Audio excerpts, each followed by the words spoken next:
Hello, Brett Wilson, Keller Williams, Dallas Metro North. I help hardworking people buy and sell homes in the Dallas-Fort Worth area.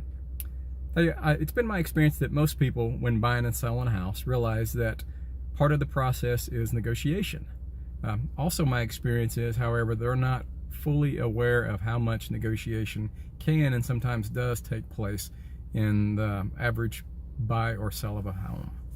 So I want to share with you over the last 8 years just a few of some of the more additional items that would have to be negotiated beyond just negotiating the original sales price and contract of the house.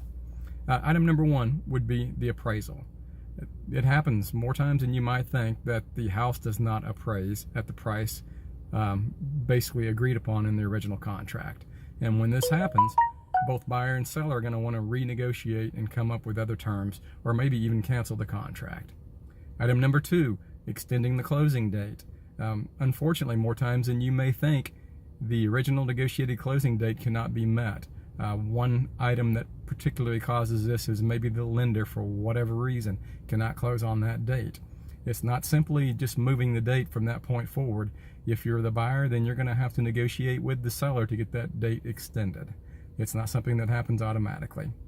Item number three, need to terminate the contract. I've had occasion where buyers or sellers, for whatever reason, something's changed in their lives and they need to terminate the contract.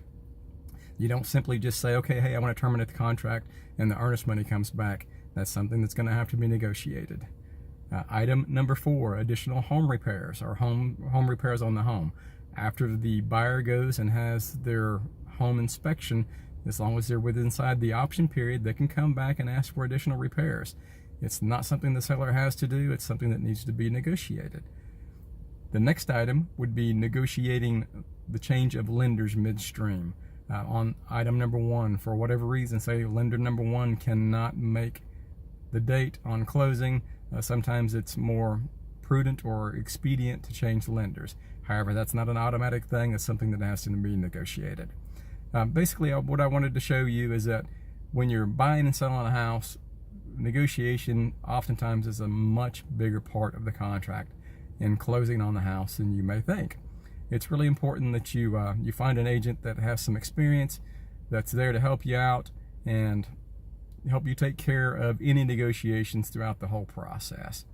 If you have any questions, as always, please feel free to reach out and send me an instant message here on Facebook or leave a message below. Thanks so much, and you guys have a wonderful day.